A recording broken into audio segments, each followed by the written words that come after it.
ሰላም ጤና ይስጥልኝ ውድ የዩቲዩብ ቻናል ቤተሰቦች እንደምን ቆይታችኋል? መላኩ ማቴዎስ ነኝ። በዚህ ቪዲዮ የሬግሬሽን አናሊሲስ ማካሄድ ፈልጋችሁ ነገር ግን የትኛውን የሬግሬሽን ታይፕ መምረጥ እንዳለባችሁ ግራ ለተጋባችሁ ሰዎች አጭርና ቀለል ያለ ማብራሪያ እሰጣችኋለሁ ማለት ነው። እርግጠኛ ነኝ ይህን ቪዲዮ እስከ መጨረሻው ድረስ ከተከታተላችሁ ለዳታችሁ የትኛው ሬግሬሽን አይነት ፊት እንደሚያደርግ ወስናችሁ መውጣት ትችላላችሁ ማለት ነው። ቀጥታ ወደ ቪዲዮ እንሄዳለን። የሬግሬሽን ታይፕ ከምንወስንባቸው ነገሮች ዋናው ዲፔንደንት ዋሪያብል ነው። የዲፔንደንት ዋሪያብላችን ኔቸር የትኛው ሬግሬሽን አይነት መጠቀም እንዳለብን ግልጽ ያደርግልናል ማለት ነው። ስለዚህ እዚህ ጋር ኖት መያዝ እንችላለን። ታይፕ ኦፍ ሬግሬሽን mainly depends on እንበልና mainly depends on the nature of the dependent variable። ስለዚህ ዲፔንደንት ዋሪያብላችን ምንድን ነው የሚለው የትኛው ሬግሬሽን መጠቀም እንዳለብን ይነግረናል። ስለዚህ types of the dependent variable based on the nature ማለት ነው። ዲፔንደንት ዋሪያብል ምን አይነት የዲፔንደንት ዋሪያብል አይነቶች አሉ የሚለውን ማየት ወሳኝ ይሆናል ማለት ነው። በመጀመሪያ ደረጃ ሁለት ዋና ግሩፖች ናቸው ያሉት። አንደኛው ካቴጎሪካል ነው፣ ሁለተኛው ደግሞ ስኬል ዳታ ብለን እንያዘው። ቤዚካሊ SPSS በዋናነት የሚጠቀመው ይሄኛውን ቃል ስለሆነ ካቴጎሪካል የምንለው ግሩፕስ ኦፍ the responses ያለው ዲፔንደንት ዋሪያብል አይነት ማለት ነው። ግሩፕስ ኦፍ the responses ስንል በቁጥር ሜጀር አድርገን የማናስቀምጠው ነገር ግን የሪስፖንስ ግሩፖች ያሉት ማለት ነው። ለምሳሌ yes or no ሊሆን ይችላል። እድሜን በግሩፕ አስቀምጠን ሊሆን ይችላል። ከ18 እስከ 24 ዓመት፣ ከ25 እስከ 30፣ ከ30 እስከ ምናምን እያልን በግሩፕ አስቀምጠን ሊሆን ይችላል። እንደዛ አይነት ግሩፖች ያሉት የሪስፖንስ አይነት ያለው ቫሪያብል ካቴጎሪካል ቫሪያብል ይባላል ማለት ነው። ካቴጎሪካሉ በስሩ ሁለት ዋና ነገሮችን ደግሞ ይዟል። አንደኛው ኖሚናል ነው፣ ሁለተኛው ደግሞ ኦርዲናል ነው። ኖሚናል የምንለው የቫሪያብል አይነት ግሩፖች ያሉት፣ ግሩፖቹ ግን በመካከላቸው ኦርደር የሌላቸው ወይም ራንክ የሌላቸው ማለት ነው። አንዱ ከሌላው ይበልጣል ተብሎ ሊቀመጥ የማይችል አይነት ሪስፖንስ ያላቸው ኖሚናል ይባላሉ ማለት ነው በደፈናው። ኖሚናሉም እንደገና ሁለት ቦታ ካቴጎራይዝ ልናደርገው እንችላለን። ለምሳሌ ባይኖሚያል እና ማልቲኖሚያል ብለን ልናስቀምጥ እንችላለን ማለት ነው።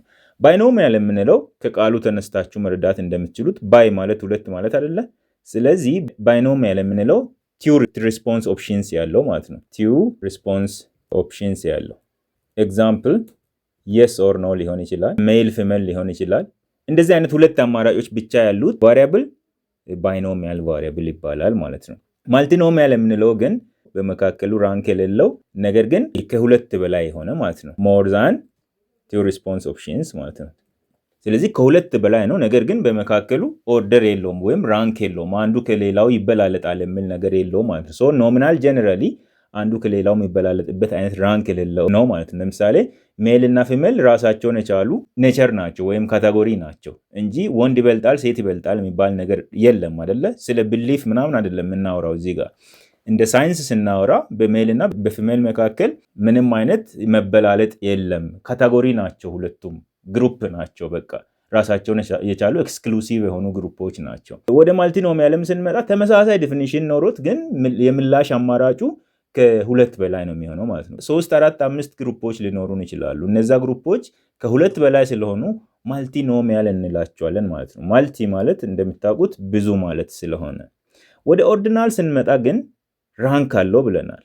እዚህ ጋር ጽፈን እንሄድ። ኖሚናል ጋር ግሩፕስ ዊዛውት ራንክ ኦር ኦርደር ብላችሁ ልትወስዱ ትችላላችሁ።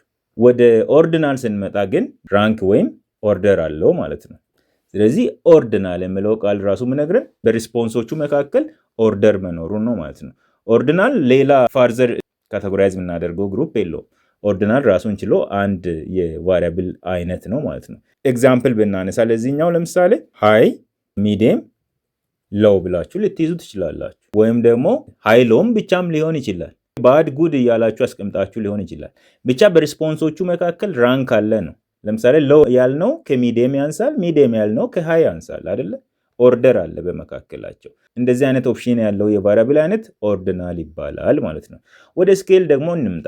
ወደ ስኬል ስንመጣ ኑሜሪካል ነው ዳታው። ስለ ኮድ አይደለም እያወራው ያለሁት። ካቴጎሪካል ዳታንም ቁጥር ሰጥተን ወክለን ኑሜሪክ ልናደርገው እንችላለን። በተፈጥሮ ግን ኑሜሪክ የሆነው ስኬል ዳታ ነው ወይም ቀጥታ ሜጀር አድርገን የምናገኘው ዳታ ነው ማለት ነው። ለምሳሌ የአንድን ሰው ቁመት ብትለኩ ቀጥታ ሜጀር አድርጋችሁ ነው አይደል የምታስቀምጡት። ወይም ደግሞ ስፒሺስ ዳይቨርሲቲ ላይ የምትሰሩ ሰዎች አንድ ስፒሺስ ምን ያክል ጊዜ ነው ያለው የሚለውን ፍሪኩዌንሲ ካውንት አድርጋችሁ ልታስቀምጡ ትችላላችሁ። ሶ እንደዛ አይነት ዳታ SPSS ስኬል በሚለው ግሩፕ ስር ያስቀምጠዋል ማለት ነው። ሶ በስኬል ስል ሁለት አይነት የቫሪያብል አይነቶች አሉ። አንደኛው ኮንቲነስ ነው፣ ኮንቲነስ። ሁለተኛው ደግሞ ዲስክሪት ነው፣ ወይም ደግሞ ካውንት ብለንም ልንጠራው እንችላለን፣ ካውንት። ሶ አሁን ወደ ሬግሬሽኑ ሀሳብ መምጣት እንችላለን። የዲፔንደንት ቫሪያብላችን አይነት ኮንቲነስ ሲሆን ምንድነው የምንጠቀመው፣ ዲስክሪት ሲሆን ምንድነው የምንጠቀመው፣ ወይም ደግሞ ካቴጎሪካል ሲሆን ምንድነው የምንጠቀመው የሚለውን እንወስናለን ማለት ነው። ዲፔንደንት ቫሪያብላችን ካቴጎሪካል ከሆነ የሬግሬሽን አይነታችን ደግሞ ሎጂስቲክ ሬግሬሽን ነው የሚሆነው። ሎጂስቲክ ሬግሬሽን። ሎጂስቲክ ሬግሬሽን ራሱ ብዙ ታይፕ አለው፣ እሱን በኋላ እንመለከታለን። ስኬል ከሆነ ደግሞ ምንድነው የምናደርገው ሲባል ሊነር ሬግሬሽን፣ ሊነር ኤንድ ፖይዘን ሬግሬሽን። አሁን ወደዚህ እንመለስ። ካቴጎሪካል ሆኖ ኖሚናል ከሆነ፣ ኖሚናል ሆኖ ባይኖሚያል ከሆነ የምንጠቀመው የሬግሬሽን አይነትና ኖሚናል ሆኖ ማልቲኖሚያል ሲሆን የምንጠቀመው ተመሳሳይ አይደለም። ለምሳሌ ባይኖሚያል የሚሆን ከሆነ የምንጠቀመው የሬግሬሽን አይነት ምን ይሆናል ማለት ነው? ባይኖሚያል ሎጂስቲክ ሬግሬሽን ወይም ደግሞ ሌላ ስሙ ባይነሪ ሎጂስቲክ ሬግሬሽን እንጠቀማለን ማለት ነው። ወደ ማልቲኖሚያል ስንመጣ ደግሞ በተመሳሳይ ሁኔታ ማልቲኖሚያል ሎጂስቲክ ሬግሬሽን እንጠቀማለን ማለት ነው። ኦርዲናል ከሆነስ? ኦርዲናል ከሆነ ደግሞ ኦርዲናል ሎጂስቲክ ሬግሬሽን እንጠቀማለን። አሁን ወደ ስኬሉ እንምጣና ኮንቲነስ ከሆነ የምንጠቀመው የሬግሬሽን አይነት ሊነር ይሆናል ማለት ነው፣ ሊነር ሬግሬሽን። ዲስክሪት ከሆነ ደግሞ ወይም ካውንት ዳታ ከሆነ፣ ካውንት ዳታ ኮንቲነስ የምንለው ባይዘይ ያው ታውቁታላችሁ በሚለው ነው ያላብራራሁት። አዳዲስ ሰዎች ካላችሁ ግን ኮንቲነስ የምንለው ምንድነው? በዴሲማል ፖይንት ሊገለጽ የሚችል አይነት፣ ለምሳሌ 1.5 ሊሆን ይችላል፣ 2.36 ልታገኙ ትችላላችሁ። እንደዚህ አይነት ለምሳሌ ቁመት ብትለኩ፣ የኔን ቁመት ብትለኩ ስንት ታገኛላችሁ? 1.73 ታገኛላችሁ። 1.73 ኮንቲነስ ዳታ ነው ማለት ነው። ዲስክሪት የምንለው ግን በነጥብ ሊገለጽ የማይችል ነው። ለምሳሌ በአንድ ክፍል ውስጥ ያሉ ተማሪዎችን ስትቆጥሩ ስንት ነው? ወይ 30 ታገኛላችሁ ወይ 50 ታገኛላችሁ አይደለ? እንጂ 33.5 ሰው ልታገኙ አትችሉም። ሶ እሱ ካውንት ወይም ዲስክሪት ዳታ የምንለው ነው ማለት ነው። ሶ ዲፔንደንት ቫሪያብላችን ዲስክሪት በሚሆንበት ጊዜ ወይም ካውንት ዳታ በሚሆንበት ጊዜ የምንጠቀመው የሬግሬሽን አይነት ፖይዘን ሬግሬሽን ነው ማለት ነው። እዚህ ጋር ሁለት አይነት ሊነር ሬግሬሽኖች አሉ። አሁን ዲፔንደንቱ ቫሪያብል ላይ ተወስነን አይደለም ቀጣዩን የምንወስነው ለሊነር ሬግሬሽን ሲሆን ማለት ነው። ሲምፕል ሊነር ሬግሬሽን አለ። ለምንድን ነው ሲምፕል የሆነው? አንድ ኢንዲፔንደንት ቫሪያብል እና አንድ ዲፔንደንት ቫሪያብል ሬግሬስ ስለሚያደርግ ነው። ሬግሬሽን ኦልዌይስ የሚቀበለው አንድ ዲፔንደንት ቫሪያብል ነው። በኢንዲፔንደንቱ ቁጥር ላይ ተመስርተን ሲምፕል ነው ወይስ ማልቲፕል ነው የሚለውን እንወስናለን ማለት ነው። አንድ ኢንዲፔንደንት ቫሪያብል ብቻ ወስደን ወይም አንድ ፋክተር ብቻ ወስደን ሬግሬስ የምናደርግ ከሆነ ሲምፕል ሊነር ሬግሬሽን እንጠቀማለን ማለት ነው። The effect of a single independent variable on the dependent variable። ሁለተኛው multiple linear regression፣ multiple linear regression ቃሉ እንደሚገልጸው ማልቲ ነው፣ ብዙ ናቸው። ምኖቹ? ኢንዲፔንደንት ቫሪያብሎቹ። ዲፔንደንት አንድ ነው ብለናል፣ ኢንዲፔንደንቱ ግን ብዙ ነው ማለት ነው። so effect of more than one independent variables on the dependent variable። እዚህ ጋር አንድ እንድታስተውሉ የሚፈልገው ነገር አለ።